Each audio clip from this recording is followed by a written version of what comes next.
కన్నడ ప్రముఖ నటుడు ఉపేంద్ర సౌత్ ఇండియాలో ఎలాంటి క్రేజ్ సంపాదించుకున్నారో అందరికీ తెలిసిందే. తెలుగులో కూడా ఆయనకు మంచి ఫ్యాన్ బేస్ ఉంది.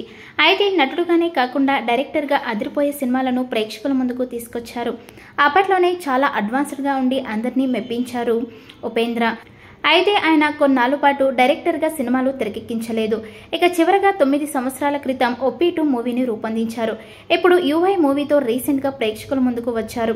ఇక స్వీయ దర్శకత్వంలో తెరకెక్కిన ఆ సినిమా డిసెంబర్ 20వ తేదీన పాన్ ఇండియా రేంజ్లో విడుదలైంది. ఇక అనౌన్స్మెంట్తోనే వేరే లెవెల్ బజ్ను క్రియేట్ చేశారు ఉపేంద్ర గారు. రకరకాల అప్డేట్స్తో యుఐపై భారీ హైప్ను కూడా క్రియేట్ చేశారు. అయితే సినిమా రిలీజ్ అయిన తర్వాత యుఐ కన్ఫ్యూజింగ్ అన్నారు, కసిగా తీశాడన్నారు, క్లారిటీ లేదన్నారు. కానీ క్రౌడ్ మాత్రం కత్తిలా ఉందంటున్నారు.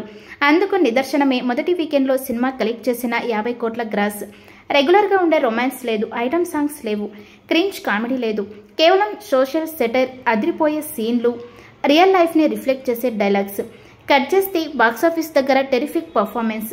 రెగ్యులర్ సినిమాలు, రొటీన్ సినిమాలు చూసి సినిమాల మీద విరక్తి చెందుతున్న ప్రేక్షకులకు యుఐ ఒక కిక్కిచ్చిందని చెప్పాలి.